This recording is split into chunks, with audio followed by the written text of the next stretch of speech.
Hi everyone, this is Lee Coyne. I'm your host for the Culturama show. Once again, we have our regular co-host, Phyllis Harmon from Way of Tigard, is it? Yes, Way of Tigard. Okay. And we have a special guest today named Charles Shambry. Did I remember it right? Shambry. Shambry, close. Shambry, and he is from Portland. He was actually born in Portland. So he has some interesting use of quotations that he does on YouTube, videographer, and host there. And we're going to learn about his illustrative career. Illustrative, good word.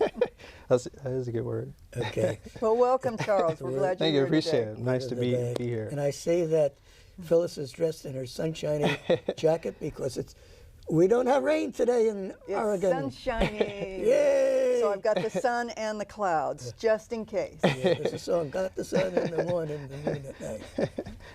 Yeah. Okay. So, Charles, when you were a little tyke roaming around your crib or playpen in good old Portland, it was a much different place when you were growing up. What are some of the major changes you've seen taking place in Portland aside from the levee or traffic? That's a good question. Gentrification has been the biggest thing that's been in Explain Oregon. gentrification. Not all of our guys are college grads. Well, there's been a lot of changes as far as the rebuilds. Some of the homes, some of the I would say buildings that have been closed down for a time have been rebuilt and opened, and it's a good place now. It's a lot prettier and it's pleasant to be there. Another benefit of gentrification is the fact that the crime is lower. When I was growing up, there was a lot of violence, Hold-ups and stuff. Well, I had a lot of friends. Phyllis knows about this. I had some friends who've died, and I've had some friends who have Drug overdose stuff. well, in and out of prison, things like that. And so gentrification's basically kind of cleaned that up for the most part. So Okay. Safer. I was surprised. I was over in North Portland last Saturday, and they have really changed the area. It's gorgeous. Wow. You know, it's just it's beautiful. All the new buildings. yeah. Planning to move there soon? I'm not. I like being in Tigard, but it's changed. It really has changed. It looks like a more young, vibrant community now than it used to be. I would say so. I did a study not too long ago and says that Portland, Oregon has the highest gentrification as far as the changes, and it has been some of that beauty that she's referring to. So I think DC's number 2, and then I think there's a number, Minneapolis is number 3, I think, as far as gentrification. In Arlington, just outside of D.C. Okay. So recall the area of the 80s and 90s mainly. Okay, so I'd like you to explain and show the connection about some of the courses you took in school and some of the early inklings you may have had to go public, whether it was radio, television, or just to share and be a communicator. I guess you had oral term reports in middle school, junior high school, high school. What was that all about? Yeah, so good question. I went to a small, a religious school, so I studied theology. And so we used to, during different seasons, so like spring break, summer break, used to sell books door to door. We also did missionary work, so I was able to do a lot of public speaking. And there was a time when I kind of put that on hold for a while. I went to the military and hadn't had a chance to speak for a long time. Then I joined Toastmasters, and Toastmasters was kind of my way to kind of get back into public speaking. Yeah, so that's where I met Phyllis, and been speaking since then. I've been doing public speaking for about 3 years. She's a good role model for us. Yeah, she's a great mentor. She's a great mentor for me, so for sure. She's the greatest humble person we know, right? Greatest humble person. That was great. Gosh. Are you blushing a little? A little, I always do. Okay. But That would thank you. contrast with your yellow jacket. There you go. But no. So I started this video not too long ago. I was having some personal issues with family and different things like that, and I wanted a way to kind of vent out and really get my thoughts out there. And YouTube has been that kind of that method to vent. Let's go a little earlier. When you were a kid, we all were kids once. Yeah, for sure. You obviously watched television, and you had certain shows that appealed to you more than others. And I'm just wondering if you could take us back to those early days of yesteryear, as they used to say in the Lone Ranger show. What kind of shows were you attracted to? What did you like?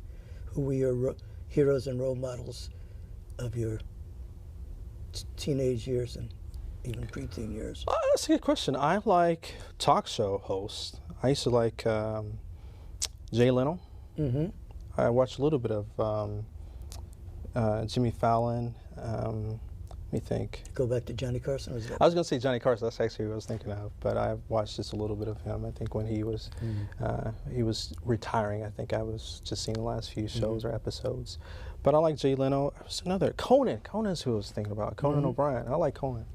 And I miss watching him. But when I was in high school, I used to really be into late night shows. And so there's a lot of interaction. You have a diversity of guests, as we have here. And, you know, sort of anything goes. You don't know what's going to hit you next. But it requires spontaneity, right? Yep, absolutely. Phyllis, tell us a little bit of spontaneity in your life. Oh my gosh, when people like you, Lee, ask me questions that I'm not prepared for, and I have to come up with an opening, a body, and a close that sounds succinct and cogent. You can skip the body. Just do the opening and close. That's right, just ignore the middle part. That works for me. Yes. So tell us a little bit, Charles, about what was there about Toastmasters that it actually attracted you, and what was your original goal in coming aboard? My original goal was to kind of get over the fear. Whatever you don't use, you lose, basically. And I felt as though I had lost the ability to speak, at least speak confidently in front of a group. And then doing this is a little bit different too. There's a certain amount of confidence that you need to have, I guess, to be on TV. But I think initially it was the confidence, getting that skill back. And since I've been with Toastmasters, it's been a fun ride. And I've learned a lot too. So how long have you been in now? I've been for about 3 years. About 3 years, yes. So since this is springtime, we're going to call this your metamorphosis. You emerged from cocoon, from caterpillar to butterfly. Yes, for sure. I'm a butterfly. Actually, I wrote an article on that. We have was it the Voices? Voices, exactly. So for Voices, I write for the magazine, and I actually wrote an article referring to how you need to, in most cases, when you do have butterflies, you're always going to have butterflies when you're doing public speaking or anything in front of the public. The key is to allow these butterflies to fly information. So that would be the key. So don't get rid of the butterflies, just make them fly in in a proper way. So before you got into Toastmasters, you'd done public speaking prior to that. Is that true? Yes. And you did that through your church, through school, through... Yes. Where? So we used to travel around and do small little talks, missionary type of talks to generate interest for evangelistic meetings. To recruit people to the meeting. Yes. And this not so much a sermon.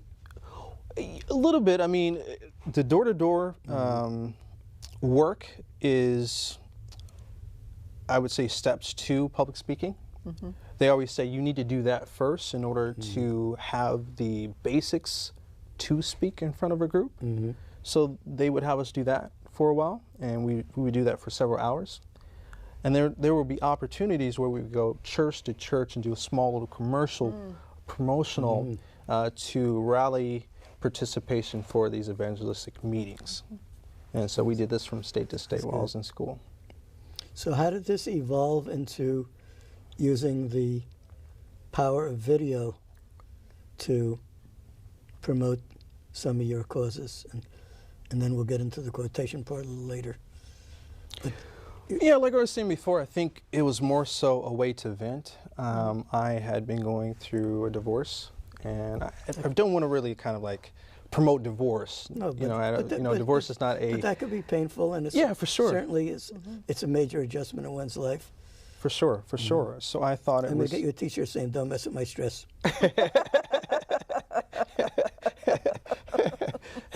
It's a good Toastmaster slogan. I like that. The other one is, "Too violent a discussion brings on a concussion." So you were going through some personal stuff. So you got Yes. into video? Is that what I just heard you say? I got into video, and I thought it might be a good way to kind of get over that. And I've always leaned upon quotes to be a sort of inspirational tool to get you over the hard times. And I thought it might be wise to kind of expound upon certain quotations that I hold as to be dear to my heart. And I thought others might be touched by it and be encouraged.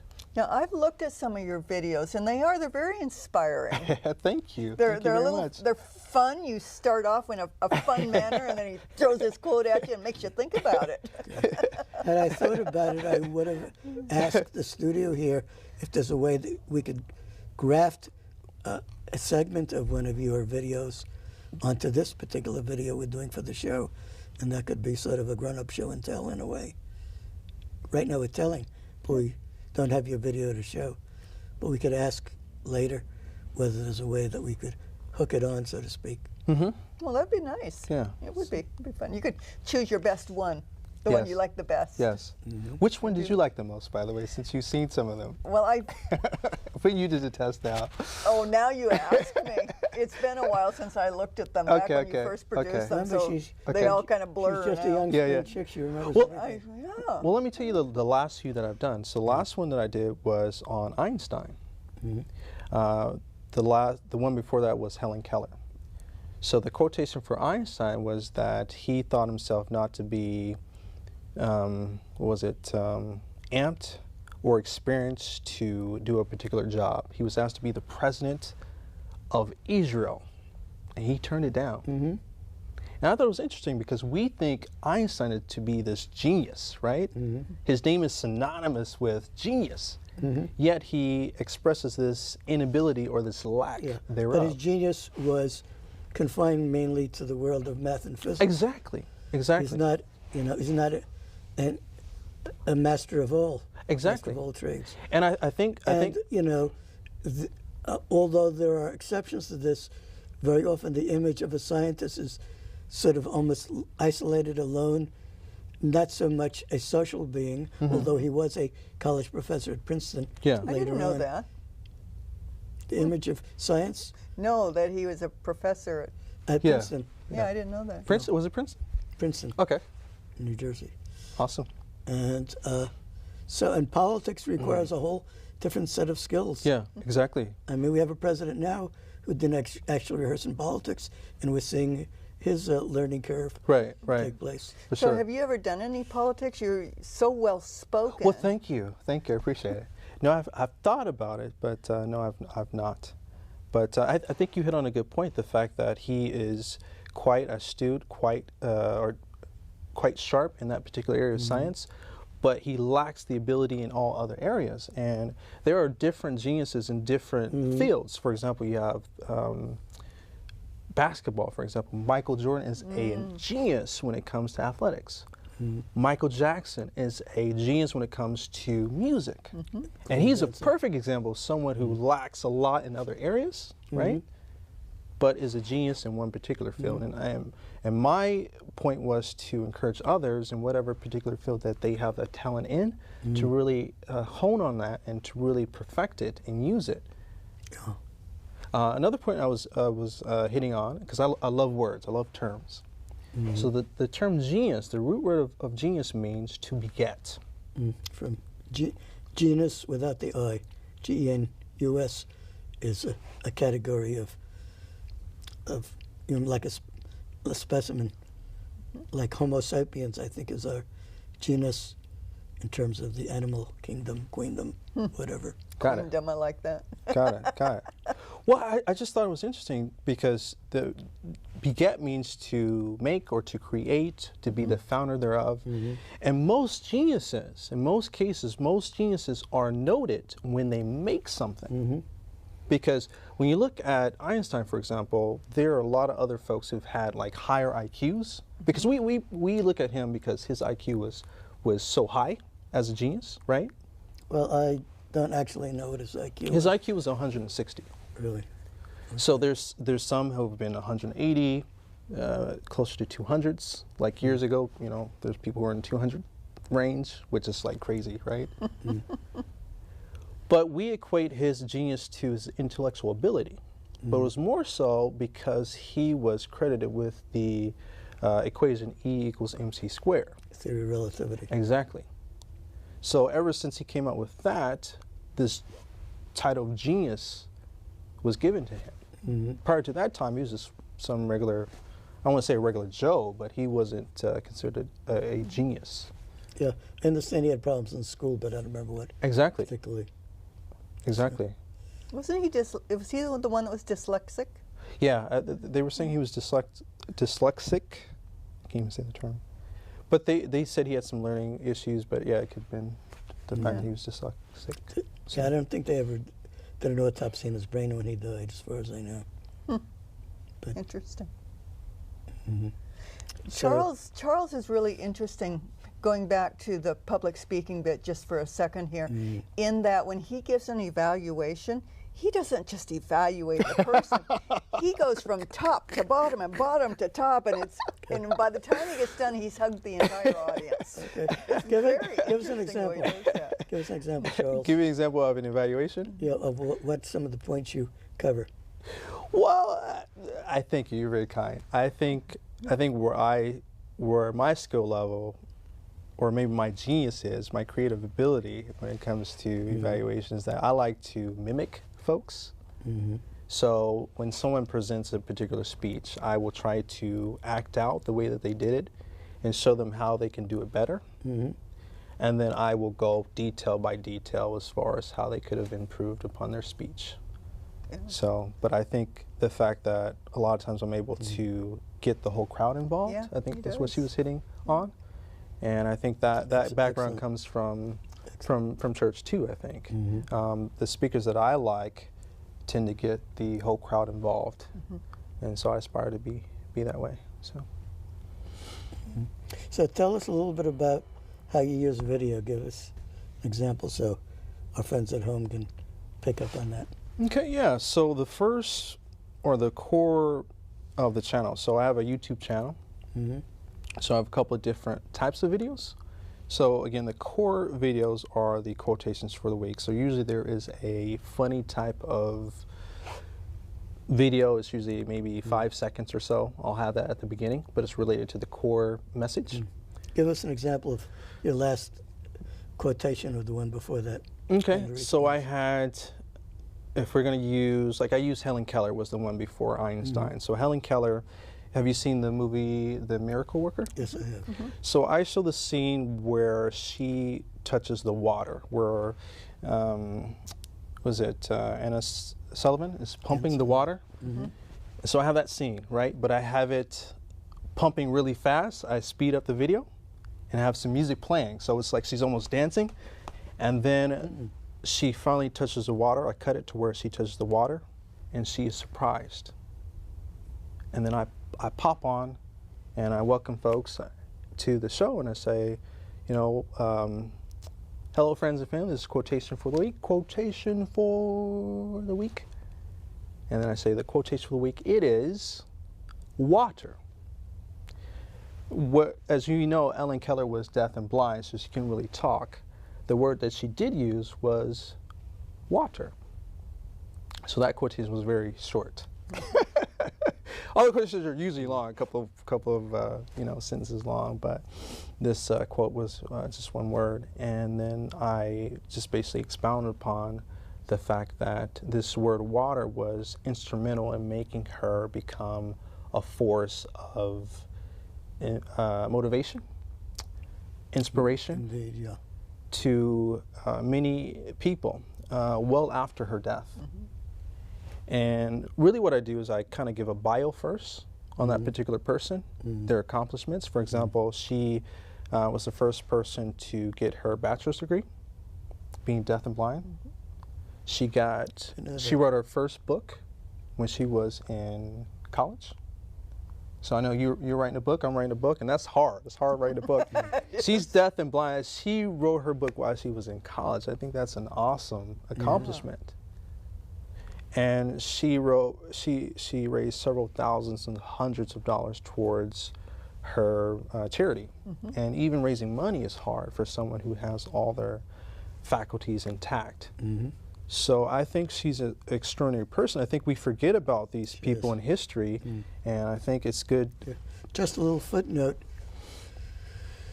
10 years ago, I was looking for someone to epitomize awareness of disability, and I found out her birthday was, I think, either June 26th or 27th. So I drafted a proclamation and gave it to then Mayor Janet Taylor here in Salem, and in 2004 we had the week of Helen Keller's birthday as Disability Awareness Week. Very we could cool. do that in Portland or Tigard also if you Right, want to do that, or you could use that as a Toastmaster meeting thing. For the, You could. you know, I think something we've never done with Toastmasters is take famous people's birthday, track it down, and the week of that meeting use that person as a kind of a That's role the theme of model the week. for discussing what they did and how those things fit into our individual lives. That would be very cool. So I have a question for you. You are a compendium, shall we say, of quotes. How do you choose which one you want to use and why? He's Good question. He's hardwired. Good question. So I love reading, and I listen to a lot of audiobooks as well. So given that particular week, if I'm touched by something, I will choose that person to use for the week. But I'm finding that as far as viewers and likes, it's probably more better to get someone that's relevant for the particular times. I tend to get more reaction, more likes from those particular figures. But my bent is towards people that touched me for that moment in time. So, for example, I didn't know that about Helen Keller, so I thought, man, I want to share because I think people don't know about Helen Keller. But I think I'll move more in the direction of making people happy and giving them someone that's relevant. So I hope that answers your question. Very cool. Well, I asked you that because I know each month I write for Voices, our magazine, and I write the editorial. And I wait until everything else in the magazine is laid out and ready to go. And then I try to find inspiration within the magazine from articles other people have written in order to do my editorial. Correlated. Sometimes it works, sometimes it doesn't. This month it's all about aging, but This month is April, but Older Americans Month falls in May. I know, but it was all about I'm getting old, and so I expounded It's on supposed to be that. April showers when we cry our tears There you go. about something. There you go. But good. What are some of the themes you have in mind for your next few shows? You've sort of pre-planned in advance? Yeah, so like I said, there's other shows that I have too, so maybe I can touch on that. So I also have a thing where I do cartoons. I don't know if you've seen that before. I haven't. Yeah, so I have cartoons. So I don't know if you've seen like sketches where like on video they do advertisements for certain, they're commercials usually. So they're usually a couple seconds long, maybe 20 seconds long or so. So I do those too. And usually those are based with quotations. But it's you don't see me, you just see colorful different images on these cartoons. So I do that. I also do, like I said before, the events. I call them, they're called freestyle events. The term freestyle comes from, and this is kind of urban for the viewers there, I don't know what the viewers think, but in rap we have, I don't know if you're familiar with rap, right? Rap music.